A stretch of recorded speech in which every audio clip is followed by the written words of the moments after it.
Good evening, and thank you for joining us. My name is Wayne Chutsky, the editor of the Yellow Sheet Report, a daily tip sheet focused on Arizona politics, and I'll be the host of tonight's debate. The Citizens Clean Election Commission is the sponsor for this event. As the state's voter education agency, Clean Elections hosts debates so voters have the opportunity to hear directly from the candidates, ask questions on the issues that matter most to them, and vote informed. Candidates that have a contested primary election have been invited to participate in the debate tonight. Candidates that have opted into the Clean Elections Clean Funding Program are required to participate, while traditional candidates are invited and encouraged to attend. Please note, only one Senate and one House candidate are participating tonight. When voting in a primary election, voters are choosing between candidates of the same political party, so their preferred nominee may advance to the general election. The questions that will be asked this evening are coming directly from voters. Leading up to the debates, Clean Elections conducted outreach to voters across the state, asking for questions for the candidates. Additionally, Clean Elections surveyed voters to learn what issues are important to them. That survey data, along with input from the experienced journalists at the Arizona Capital Times, Arizona Agenda, and Green Valley News and Soiree Sun, have been utilized to guide the discussion so it best serves voters. Of course, we also want to hear directly from voters. So anyone watching the debate live can submit a question at any time by emailing debates@kc-a.com, by text at 480-808-1814, and by phone at 480-937-1253. We will screen the questions for clarity to eliminate duplications, speeches, or personal attacks on candidates. The debate is scheduled for 1 hour, so we may not get to all audience questions, but we will do our best. Candidates, you'll have 1 minute for your opening and closing statements and 1 to 2 minutes for your responses to voter questions. We encourage you to keep an open exchange and dialogue between both of you, though you are running for separate offices. If you feel the need to respond to another candidate's comments, you may do so. I may limit responses for time management, and we remind the candidates and the audience that this is a respectful, courteous, and professional environment. I thought we had 2 minutes for the open. I apologize, yeah. Because we only have 2 candidates with us, I've extended the opening and closing section to 2 minutes for each candidate. Our goal tonight is to connect candidates and voters so our electorate may vote informed. So we have 2 Republican candidates participating tonight, and there are no competitive Democratic primaries in Legislative District 3. So the candidates with us tonight are Representative John Kavanaugh, who is running for the state Senate, and Alexander Colladin, who is running for the Arizona House of Representatives. Several other candidates are also running in the district, but chose not to participate. They are Jan Dabauskas, who is running for state Senate. And their names don't matter. They didn't show up. Hey, if I knew you were going to read my name, I wouldn't have showed up either. I trying to inform the voters. No, okay. And Representative Joseph Chaplik, Darren Mitchell, Nicole Cantelmay, and Ernest Anderson, who are all running for the House of Representatives. The order in which the candidates will speak has been determined. We'll start with the Senate, and then we will go to Mr. Colladin, the House of Representatives candidate. So, all that behind us, we will start. And so, opening remarks, Representative Kavanaugh, please start us out. Thank you. Well, I'm State Representative John Kavanaugh, although I'm now running for the open state Senate seat in the district. As my accent may suggest, I was born and raised in New York City. Educationally, I received a BA from NYU in liberal arts, later a master's degree from St. John's University in government and politics, and eventually a PhD in criminal justice from Rutgers.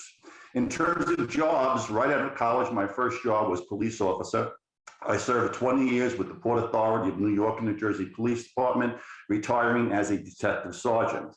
After I retired in '93, my wife, Linda, former mayor of Fountain Hills, and my 2 children and our cats moved out here to Arizona, to Fountain Hills in particular.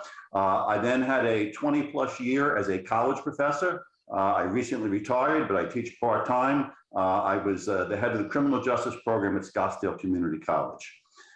In terms of my endorsements, I've been endorsed by Senator Nancy Bartow, a good friend of mine, Sheriff Joe Arpaio, a longtime friend of mine, and Congresswoman Debbie Lesko. My credentials are impeccable conservatively. Again, I've been in the legislature for 16 years. Prior to that, 6 years on the Fountain Hills Town Council. I have a lifetime rating from the NRA of A+, the highest possible. My lifetime average with the American Conservative Union is also A, and I have a perfect voting record with the Center for Arizona Policy, which is a conservative school choice, pro-life, and family values rating service. And that's good for now. Thank you. All right, Mr. Colden, your opening remarks, please. So, like I said, I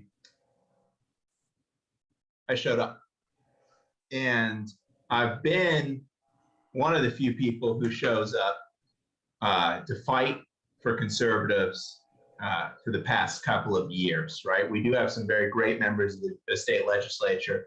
The man I hope is my seatmate, Joe Chaplick, has certainly showed up for conservatives, but a lot of people haven't, right? A lot of people are happy to ride on a narrative or join a bandwagon, but not get down in the trenches and fight. Not me.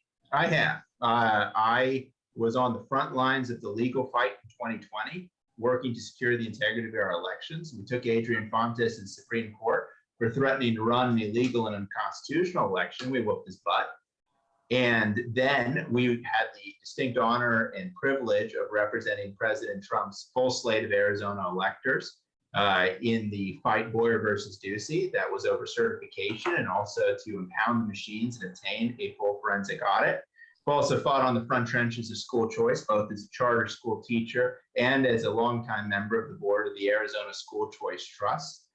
I'm running for this seat, not because I want to hold one open seat or be one good vote among many, though I will be, but because I want to be the lawyer that represents conservatives in the state legislature, making sure that conservative legislation is effective, enforceable, and gets the job done that conservatives want to get done. I'm Alex Collett, and I'm running for State House in LD3. Thank you. All right, so for my first question, I've lined up for you something that is on the forefront of many voters' minds right now. It's the economy.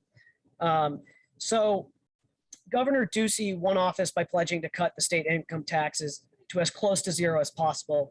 Yet voters then approved Proposition 208, which would have raised taxes on the wealthy to better fund education. So what are voters telling policymakers with these votes, which seemingly are in contradiction with each other? And at what rate do you think Arizona should tax income? Mr. Colden, we'll start with you. So what voters are telling policymakers with these votes is that the founding fathers were extremely wise to give us a republic instead of a direct democracy, right? People will always vote other people's money into their pockets, right? That's why we have this complex procedural system for lawmaking, and we don't simply make it a matter of direct democracy. So I'm quite happy the framers of Arizona's Constitution put a nice bar on initiatives and referendum and made it somewhat difficult to get passed. In terms of what I think the optimal income tax rate is, I think it's zero, and I'm going to fight to get it there. People always ask me what I'll cut, and I always say, well, other than our state's core and priorities of law enforcement, education, and water infrastructure, I'm happy to cut anything. Bring me a bill to cut things, and I'll cut it. I'm sort of agnostic when it comes to what to cut, because being specific about what tax cuts you want or what spending cuts you want is a really good way to get no spending cuts at all, and I want lots of spending cuts. And I have a few questions about the budget coming up that you'll probably be happy to address that more with. Representative Kavanaugh, same question. Would you like me to repeat it, or do you? Oh, that's okay. Look, Arizona's economy is on fire. We have so much extra revenue that we're able to do many amazing things, like pay off massive amounts of debt in particular. And we have that because the Republican legislature for the last 16 years that I've been there had been deregulating business, and we've been lowering taxes. And I was very pleased to get to vote for and get the income tax down to 2.5%. I want to get there to zero. I personally thought we could get a little closer to zero, but there's always the future.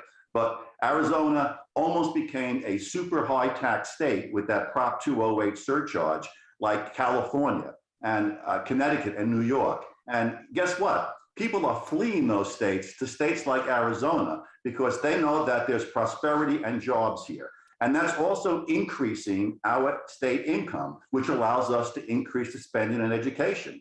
The voters want to spend more money in education. As chair of the House Appropriations Committee during the Great Recession, I was there when we did massive cuts to all levels of state government, including education. And we slowly began restoring those cuts. And we pretty much restored most of the cuts in education that we've taken. So we did do the promise. We gave the teachers the pay raise that they wanted, and there'll be more increases, but you don't need tax increases to do that. I was very proud to be one of the plaintiffs in the lawsuit which took down that Prop 208 tax. It was illegal and unnecessary, and it was a bad choice, and we're still giving the schools the money because we have it because of good conservative policies. I'm glad you brought up education funding. Obviously, another hot topic seems just about every year in Arizona. Right now, there is obviously a $5 billion budget surplus, and certain Democrats and even some Republicans are advocating using that money to infuse as much as $900 million, $1 billion into the K through 12 education system. Do you believe that Arizona's K through 12 public education system is adequately funded now? I think it's well funded.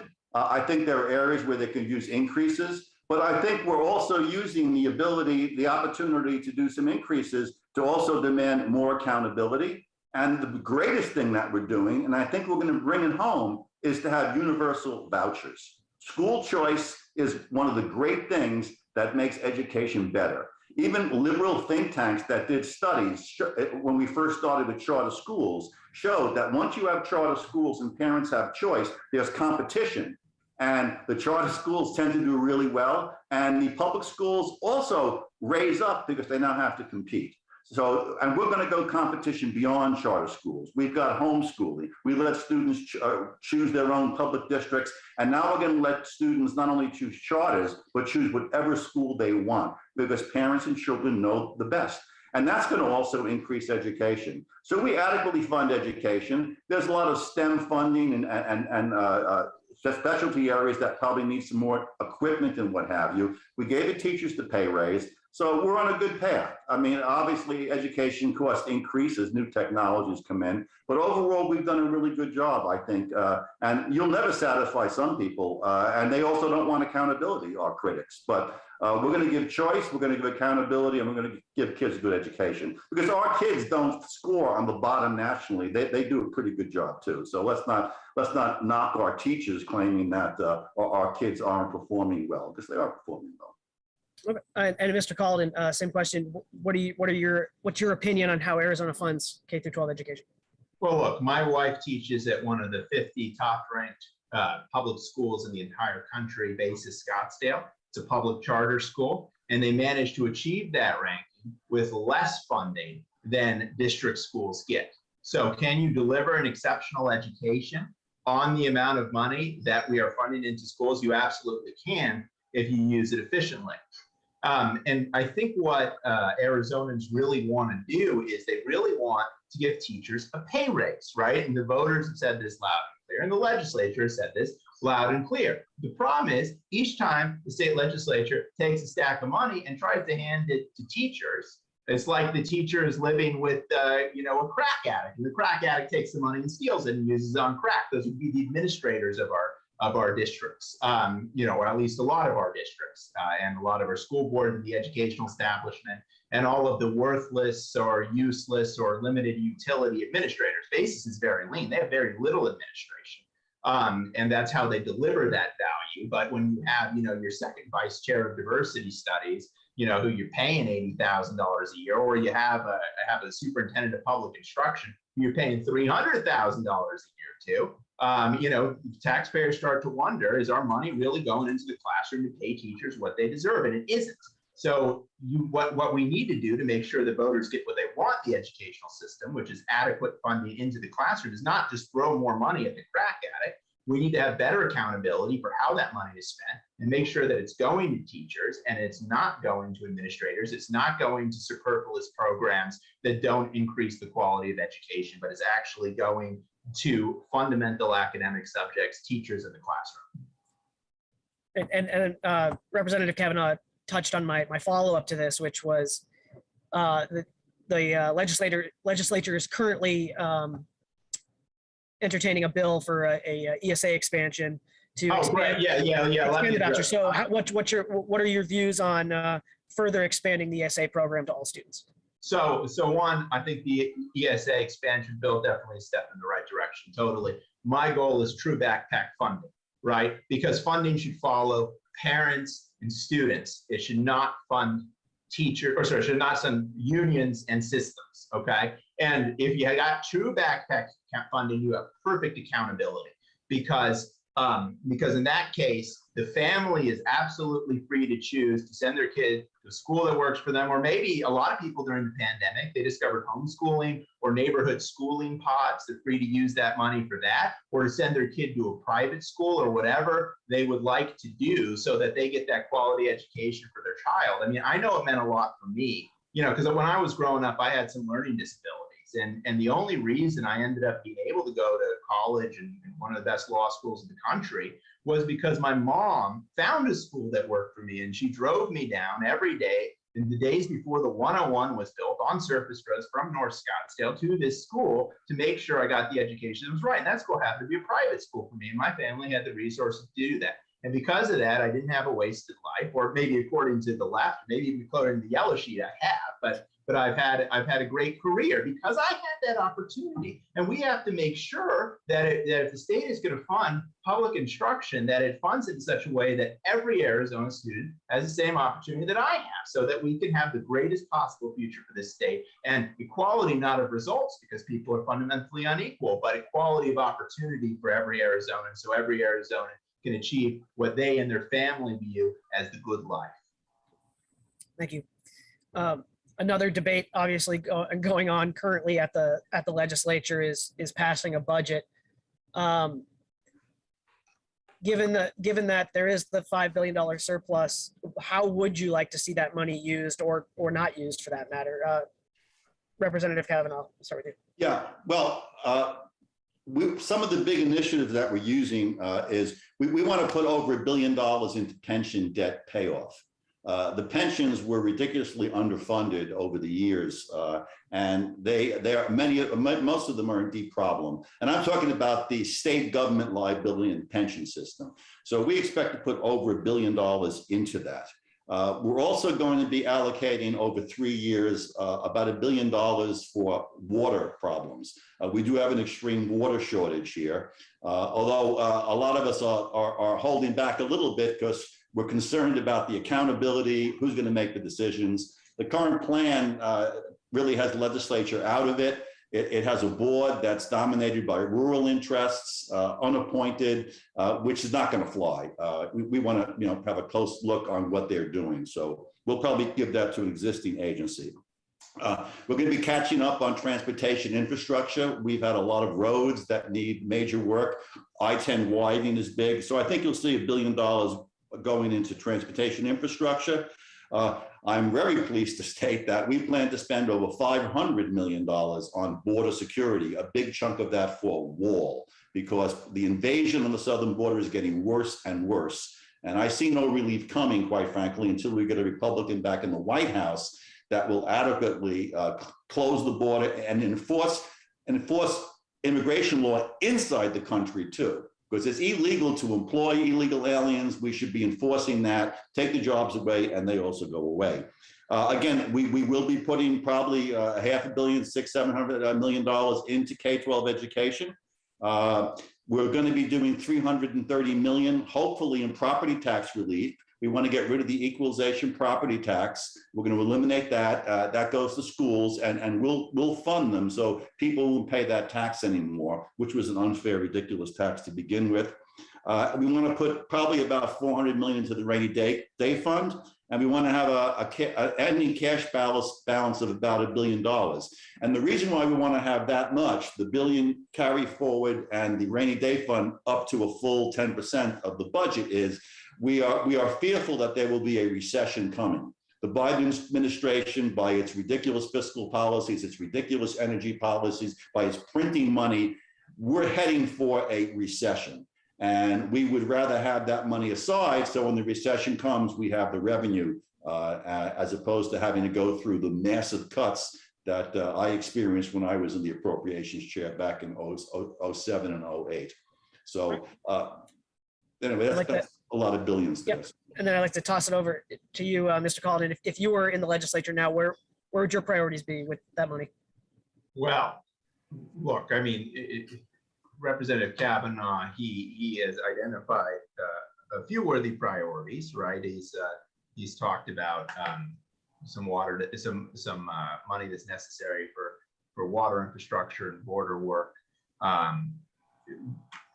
But fundamentally, right, we're in an inflationary period, and everybody understands what causes inflation, right? Inflation is caused by too much money chasing too few goods and services. And when I see the state legislature dumping, say, $400 million into a roadwork project when the cost of, for example, raw materials for construction is already so expensive, instead of giving that money back to the people, what I see is a state legislature that's contributing to the problem of inflation. So what I would do with the majority of that budget surplus is give it back to the people in Arizona businesses in the form of either some rebate on taxes that are actually paid, not some BS tax credit, didn't pay the tax, but a rebate, or a tax cut or suspension of the gas tax holiday, so that we can fight these inflationary pressures that are fundamentally bringing down our economy.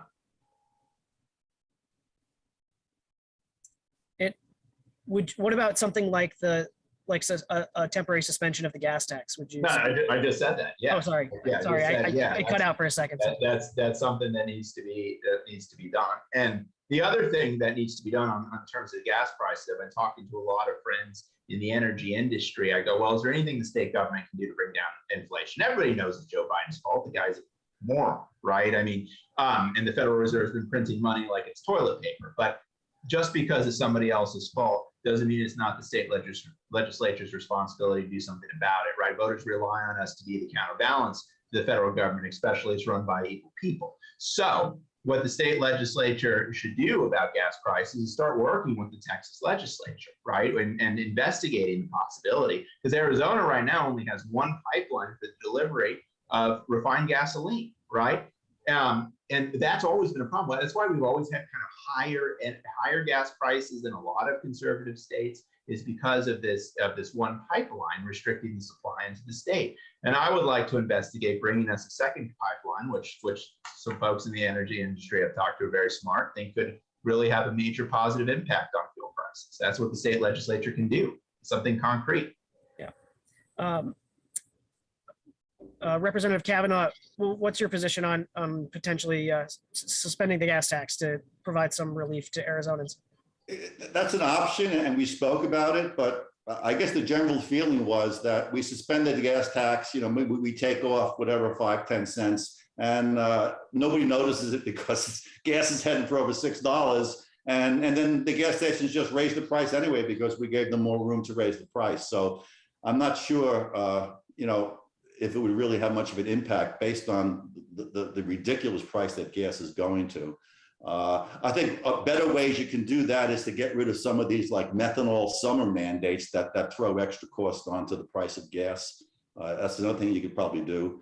Okay. But ultimately, you've got to get Republicans in Congress so we can start getting drilling going back again. I mean, we were like energy independent under Trump, and now it's a disaster. The gas prices have gone through the roof. And I think that in many ways, that's because the Democrats have mentioned that they have a policy that they want to get rid of fossil fuels and go to all green. Well, that didn't work too well. And they don't even want nuclear. So that didn't work too well for Germany and Europe. So anyway, that's the long answer on the gas tax.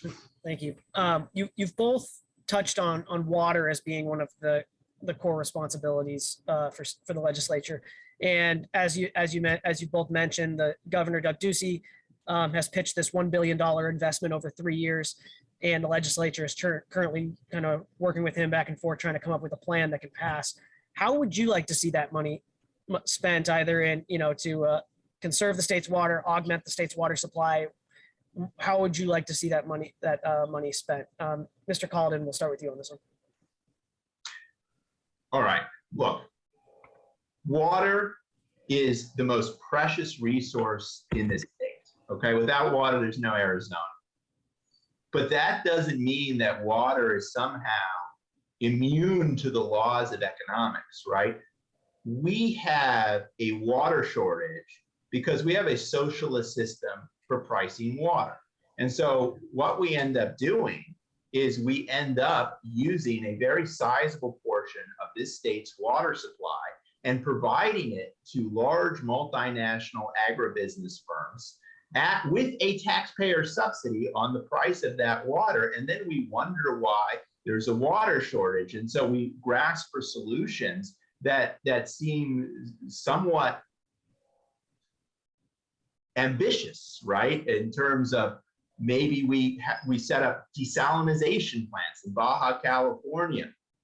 Maybe we pipe water in from the Mississippi. And if the political realities really don't allow us to do anything about Arizona taxpayers draining the state's future because they are forced to subsidize the profits of companies that don't care about Arizona very much, then maybe we do have to reach for those solutions. But I would like to try the conservative solution first, which is simply not subsidizing water that's delivered to commercial or industrial users. And let's see if maybe the market can't sort it out. Because the truth is, we've got plenty of water in this state. We don't use, residential water users don't use any more water than they did in 1950, even though we have an exploded population, right? That's not the problem. Growth is not the problem. Socialism is the problem. Let's fix the socialism and then figure out whether we need to have additional government spending. Representative Kavanaugh, you're obviously involved in these current negotiations, but Sure. I mean, what are some of your priorities for that? Yeah, I think first, it's good to remind people that residential users probably are not going to be particularly hard hit, even with these Lake Mead levels going down and everything, because it's the ag users who are the low users here, the lower priority users. So they'll be taking most of the hits, especially Pinal County. But in terms of and actually, when you convert farmland to houses, there's actually a savings in water because Right. you spend a lot of money on crops, especially alfalfa, than you do on people in homes. But the two major things that you can spend this money on are new water sources or also conservation measures. So the new water sources, some of them are kind of really questionable. I mean, a pipe from the Mississippi, well, actually, I think they'd be taken from the Ohio River and diverting it around. But I think that's, no pun intended, a pipe dream. That would be just so expensive and amazing. And in addition, the other issue would be possibly the New Mexican desalination plant. A lot of people are really concerned about having a plant worth $1 billion in a foreign country. That's not the greatest security. We can do some small things. There's some wastewater in San Diego and California. You can get some new water. They would use the water. We would pay for it. They would use the water, and we would take their share of the Colorado River. I think the big area that you want to do something in is in the area of conservation. We can invest in money for like improved irrigation system for the farmers and stuff like that. Maybe less evaporation from the canals. That kind of stuff is kind of promising. Yeah, I've just got something to add to that, which is look, I mean, I agree with everything Representative Kavanaugh said. But this water crisis is worse than most people understand. Okay, this is an existential issue for our state, and I've been dealing with it. I've been researching it, digging into it, talking to experts in the field, and just the more I talk to people about it, and the more I understand, the more I read about it, the more scared I get. And I just had a vision today of my son, who's 1 year old. That when he's my age, that he's walking across a deserted Arizona, right? An Arizona that's an abandoned state because we didn't have the balls to slaughter the sacred cows, to do whatever needs to be done to save this state. I am running for this office because this is my home. I will never leave Arizona. I will die in this state, and I want to save it, and I don't care who gets in my way. I will do so. So on that conservation side, I mean, you touched on some ways to deal with the industrial users there. What are some other specific solutions to kind of hit the conservation side versus the augmentation side? So again, if we had a free market system, and look, I understand, let's exempt residential water users, right? We don't want people dying of thirst or whatever. But if we had a free market system for pricing of water, which is the sacred cow that I want to slaughter. I want to slaughter the socialist system, right? The market would find the best ways to conserve, right? Central planners never achieve optimal results, right? The best place for the state to conserve or for government agencies to conserve is where they directly control the water. For instance, just like Representative Kavanaugh said, by trying to reduce evaporation from the canals. Or I've even heard about trying the same thing with Lake Mead, that this could prevent a significant amount of evaporation if you put some sort of floating cover onto Lake Mead. Those are very, very good places to conserve. Other than that, I would make sure that water is priced appropriately and allow the market to decide on the best conservation measures. It's more innovative than we are. Any other ideas on that front, Representative Kavanaugh? Yeah, I think we need to touch on the way people are sucking water out of the aquifer in some of the rural areas, which is absolutely insane.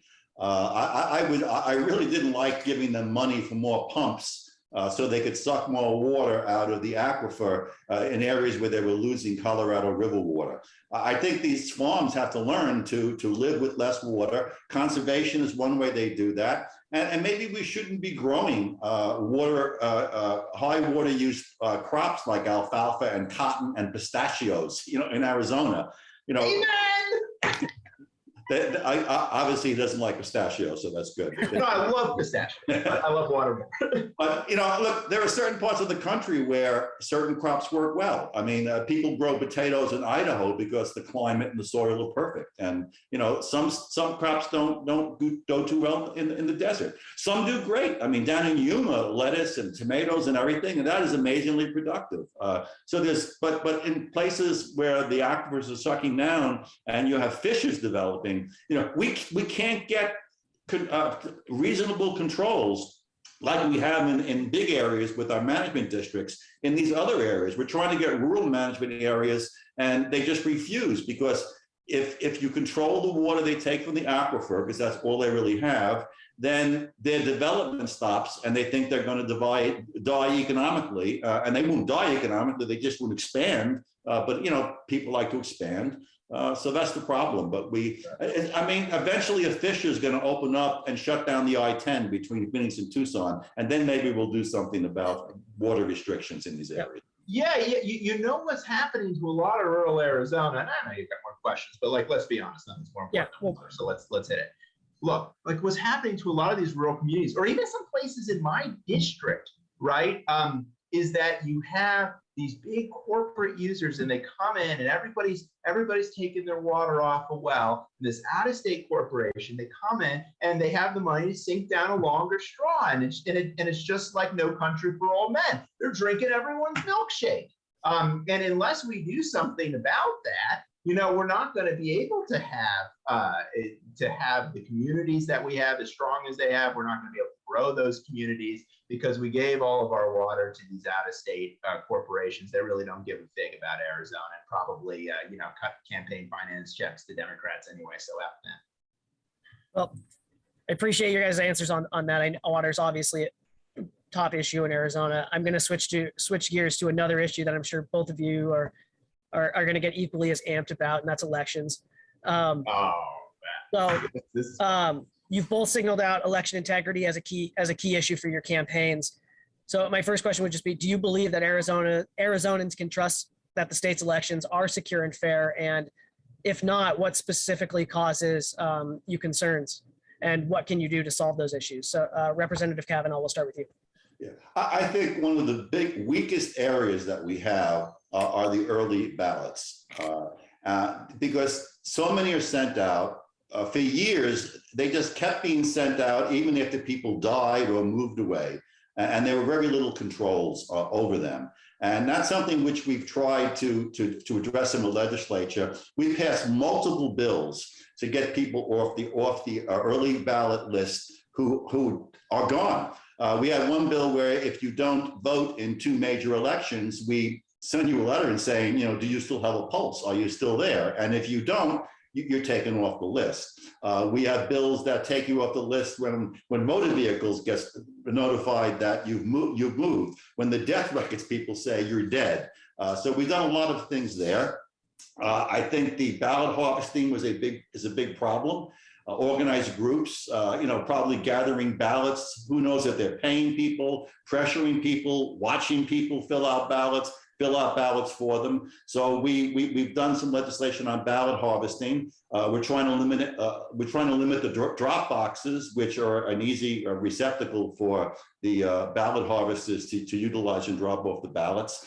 There's also issues of people seeing what's happening. I ran one bill which expands the number of observers and where they can observe, because observers were from the parties were not being allowed to see all of the processing, and that's just bad. There are little things too. Somebody contacted me and said that they were in the precinct voting place, and there were electronic ports on the voting machines that were open. Couldn't somebody put a thumb drive in there and do something? So I passed the bill that they all have to have locks on them. Somebody said while they were waiting to drop their ballot at the precinct, people were looking at their ballot because they were holding it in their hand. I passed a bill that says that you have to be given a privacy folder if you request it to put your ballot in, so people don't see what you're doing. There have been a whole lot of election bills that we've gone through, and I think we still, there's obviously still more to do, but you do the best you can. Some of the bills we couldn't get through because we didn't have the votes, but it's an ongoing process. Right. And Mr. Colladin, I know this, you want to answer this one as well. So you said I got 2 minutes or I got 20 minutes? Maybe let's try and keep it in the 2 range. All right. So yeah, why do I believe that our elections are not safe and secure? What specific fault do I find with them? All right. So let's start with the machine side. All right. We've got these machines which everybody, Democrat and Republican, right up until 2020 knew were a major security vulnerability, right? Elizabeth Warren was out there saying, oh my God, these machines are terribly insecure. Foreign and domestic enemies of the United States are going to hack into and manipulate the results of our election, right? She came out with a post on Medium about it in 2019. Our election should be as secure as Fort Knox. Instead, they're, totally unsecure.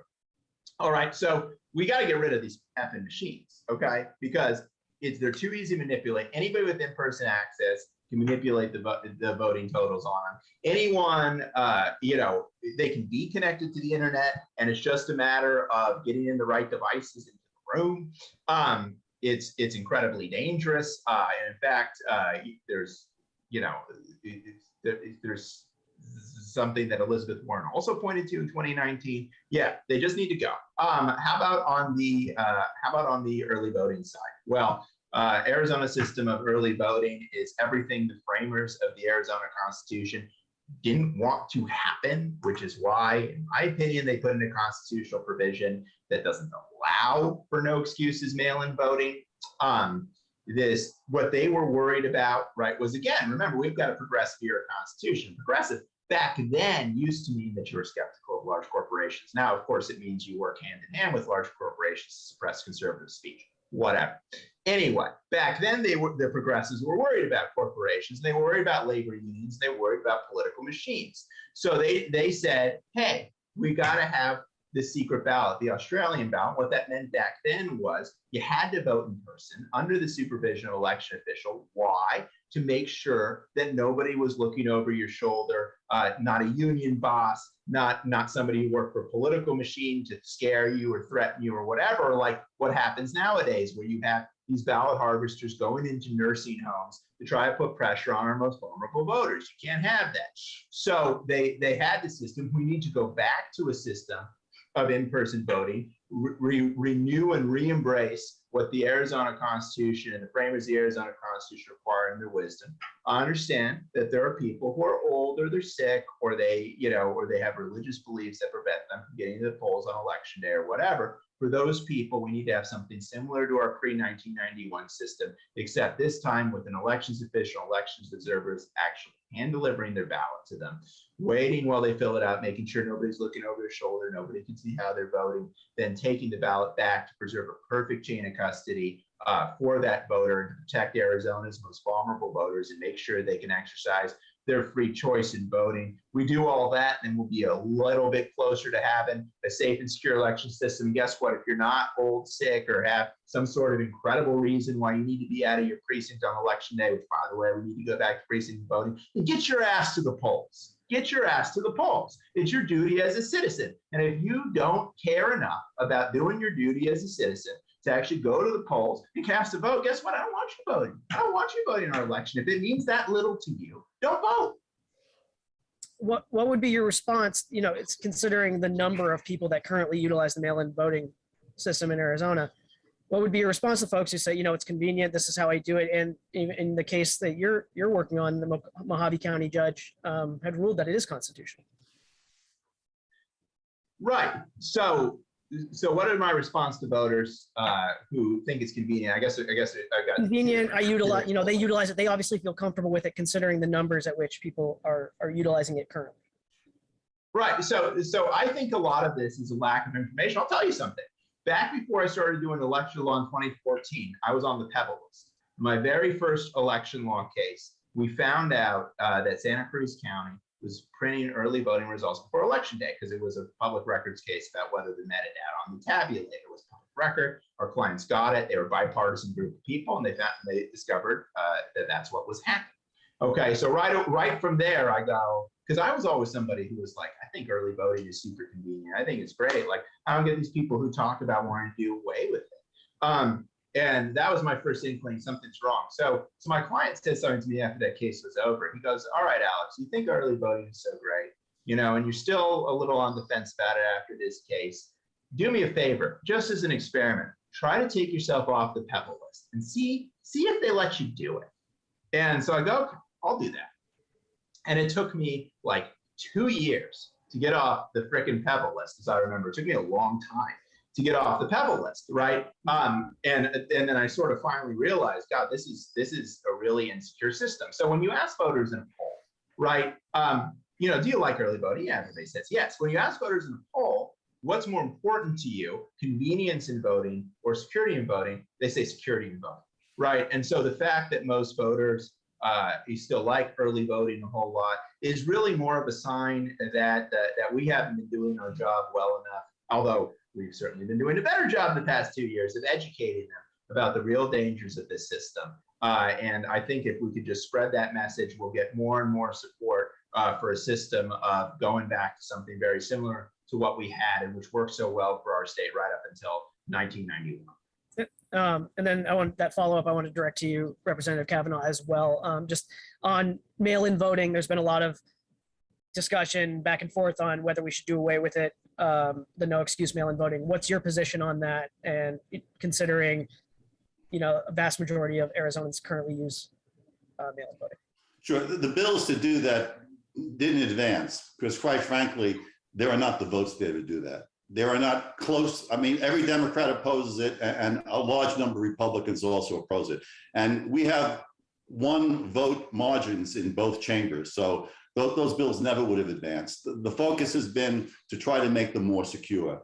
I wish we could have gotten, I believe it was Representative Mesnard's bill, which would have required that the individual filling out the early ballots inside in a private area would put down information that only that person would know. So we knew it wasn't somebody who, you know, just found the ballot, you know, discarded on the street, or a family member, you know, in a household where the person died or moved, who has access to what their signature looks like, was filling it out. You know, these are the kind of fraud things that concern me about early ballots. But the votes weren't there, so the focus has been on trying to make them more secure.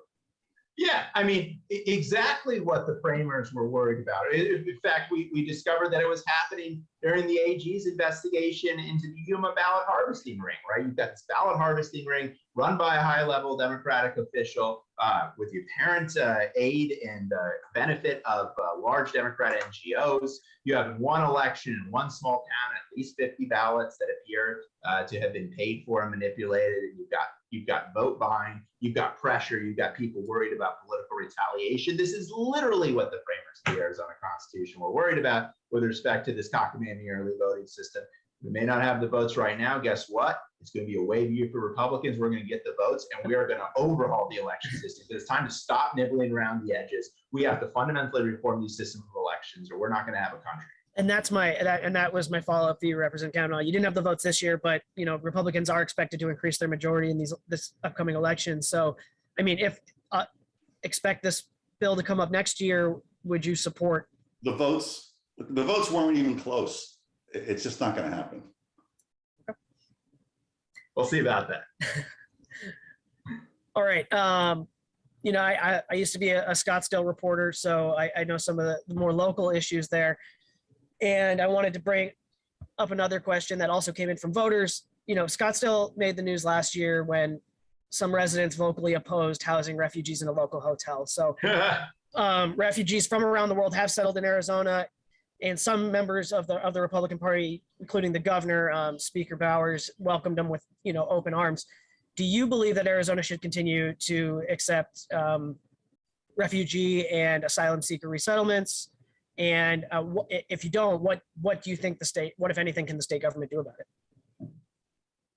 Let's start with you, Mr. Pollard. Yeah. Speaker Bowers, man.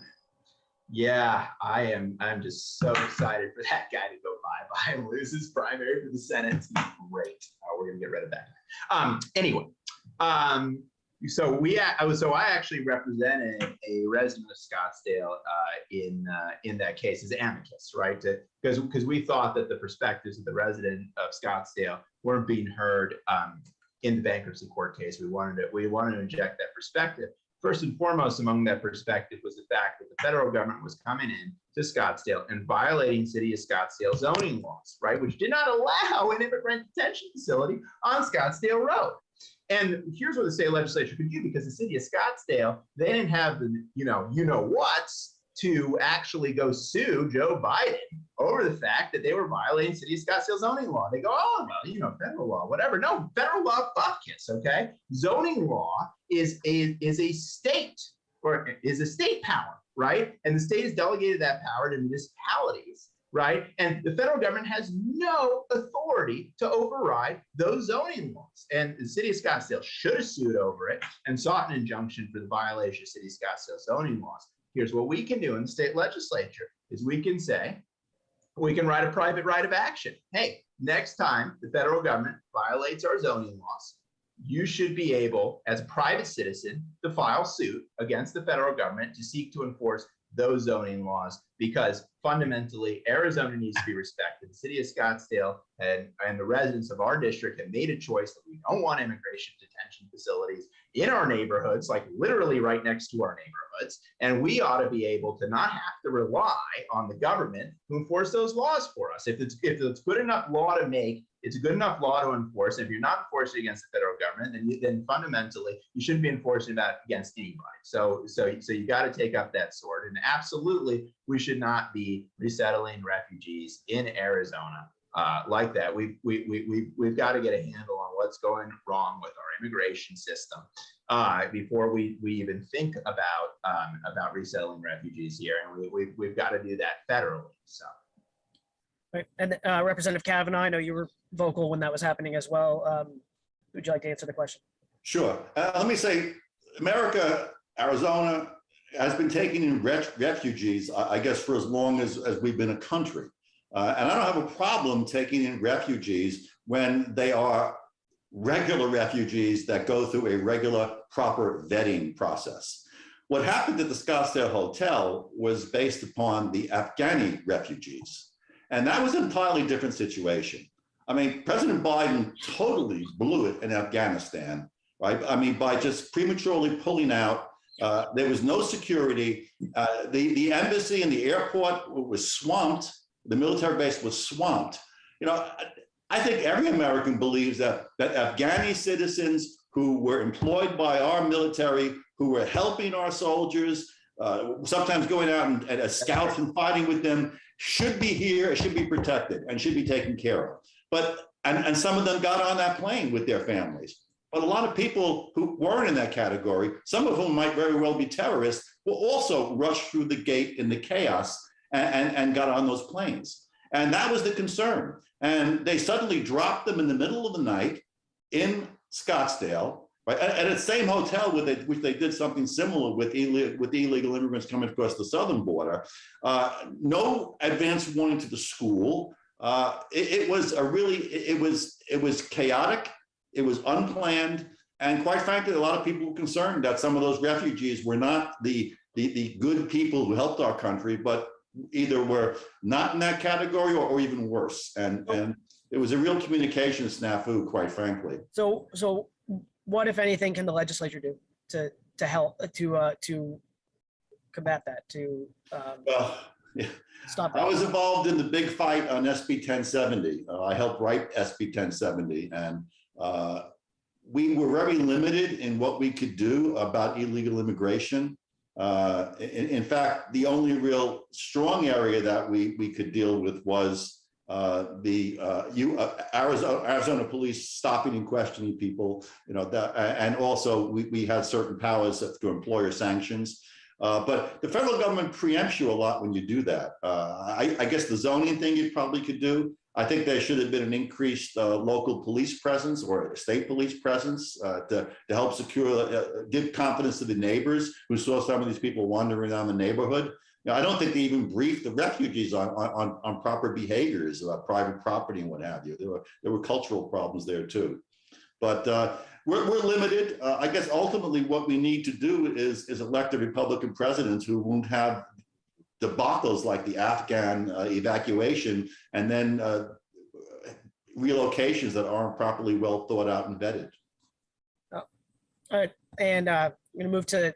Let's be honest, though. Joe Biden, he thought that out and vetted it. There's a reason that he put that hotel right there. It's because that part of Scottsdale is probably one of the collections of zip codes in the country that had the highest per capita rate of donating to President Trump. Right, one of his greatest sources of funding, and he knew exactly what he was doing. Right, nobody's stupid enough to think that Scottsdale Road is the appropriate place for a detention facility. All right, he was sticking a thumb right in our eye, and what we should have done is give it right back to him. Instead, we let him walk all over us. And when I'm in the state legislature, you can be damn sure that we're going to stand up to Joe Biden, and we're going to use every power the 10th Amendment gives it to kick him right in the nuts when he tries to do that kind of stuff to our state. All right, well, moving. This will be our last question before we move to our closing statements. It's also going to focus on the kind of interplay between federal and the state government. Representative Kavanaugh, I think earlier you mentioned border security and using some of that surplus to build a wall in the areas that the state could do that on. It is obviously a huge issue for many voters, especially a lot of Republican voters. While it's primarily a federal issue, what can you as a state legislator do to help secure our southern border? Sure. Well, the first thing is we're going to start building wall where we can, which is mostly state land, which the federal government has stopped doing entirely. We're also going to be spending a lot of money to help the sheriffs and police down there to do patrols to apprehend illegal immigrants, a large number of whom are bringing in large quantities of drugs like fentanyl. We're going to have surveillance and drones so we can call the Border Patrol to apprehend these people. Although under President Biden, unfortunately, the Border Patrol has been turned into the welcome wagon. So the Border Patrol races to the scene, apprehends them, then takes them to a building, cleans them, gives them food, and then drives them up to Phoenix and puts them on a plane someplace. That's a total disgrace, what's happening there. But I think once you get a Republican president back in office, then you can do the proper procedures. And I think the first thing that we need to do is to have stay in place. So when these people come, they have to wait in Mexico before they can come in, as opposed to coming in and being relocated, perhaps never to be seen again, which is the way that game is played. Mr. Colvin, same question. So Wayne, one of the things that I really wish they gave state legislators the power to do is to fire people who said what you just said. It's primarily a federal issue. I mean, maybe I'll just slap everybody who comes into my office and says it's primarily a federal issue, and I'm sure I'm going to get some throwdowns with Ledge Council. The state legislature, the founding fathers of this country set up a system that was not co-equal. Okay, they set up a system where the most powerful institution in either state or federal government was the state legislature. It's got the most power out of anybody. It's got more power than Congress. It's got more power than the President of the United States. It's got more power than anybody. Okay, it's time we recognize and start using that power. So here's what we can do. under the 10th Amendment. And I know we can do it because the Attorney General put out an opinion that said we could do it, which is this. We could stand up a state guard, we can send them down to the border, we can declare an invasion, and we can use them to try to get these people out of our country to stop them from crossing the border. Now, obviously, that's going to be challenged if we do it, but you know what? It's a fight that's worth having, right? And we're on solid legal ground. And so we need to try it. And we do need to finish the wall. Absolutely. We absolutely need to do that.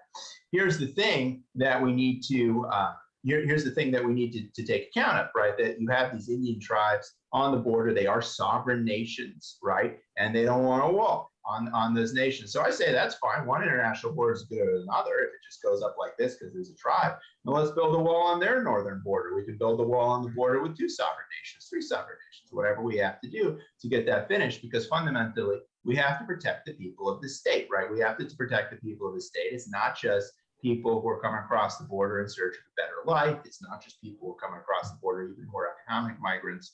We have military men coming across. We have people who aim to do us harm. We have people who are, by their first act of seeking to enter this country, violating fundamental laws of this country. And we need to make sure that the state of Arizona takes responsibility for protecting itself. And yes, obviously, Joe Biden is a you know what and should be doing it because that's his job as commander in chief. He's violating his oath. But if he's not going to keep his oath, we ought to keep our oath and protect our state. Thank you. All right, that takes us to our closing statements. So you both will have 2 minutes. And Mr. Calden, we'll start with you. Sure. So as you can tell, I'm passionate about Arizona, and I'm passionate about doing what I can to defend and protect her. Obviously, I have a legal career that many people would not dream of, would not be able to dream of. I mean, I'm getting to litigate this case on behalf of the Arizona Republican Party back in the early balance with Alan Dershowitz. As a law student, that would have been my dream. And I could be completely content with that, except that throughout my practice, so many times I've seen conservative efforts to pass good legislation, elect good candidates, go through the entire legislative process. I've seen those foiled or undermined because either the law that's finally passed looks pretty but is not enforceable or effective, or because it's the kind of law that's written in such a way that it gets struck down by the courts, or because people don't actually understand what it takes to make a law have teeth in the real world. I've seen it over and over, and I've just grown increasingly frustrated, or seen ways that I know the election system is vulnerable, and knowing that I have the knowledge to fix it, and not being able to do anything about it, but litigate. It's just so frustrating. And so what I want to be, like I said, is not one seat or one good vote, but I certainly will be that. But I want to be the attorney that represents conservatives in the state legislature. I want to be there, be an asset to the caucus, because we've got a lot of great people down there with a lot of really great ideas, about how to advance the ball on conservative issues. And I want to be there to help them make those ideas a reality, and not make those ideas not just legislation that passes, but legislation that works. I'm Alex Colladin. I'm running for State House, District 3. My website is www.alexforaz.com, ALEXFORAZ.com. Thank you very much for listening to us tonight, and God bless our great state of Arizona. Thank you. Representative Kavanaugh, your closing statement. Thank you. Again, I'm State Representative John Kavanaugh. I'm running for the Senate. It's been my pleasure to represent the area for the last 16 years. I have a lot of experience. I have a lot of knowledge on how bills are done. I'm among a small number of people who get a lot of bills passed because I'm a very effective legislator. I do a lot of different bills. Besides the budget, which is the main area that I'm involved with, I've also done a lot of bills to protect people from rogue HOAs. I do a lot of bills to protect police officers from woke government city councils and other threats that they face. In fact, I'm endorsed by the police. I also do a lot of humane animal legislation. I've passed over a dozen such bills. I've been 3 times named the U.S. Humane Society's Legislator of the Year. We live in troubled times. We have a lot of threats. Now is not the time to turn the reins over to a novice. My opponent has never held elective office, and I've had a lot of experience. I'd like to close by addressing 3 lies that my opponent put out on a mailer recently that are just falsehoods. She said that I gave myself a raise. Totally untrue.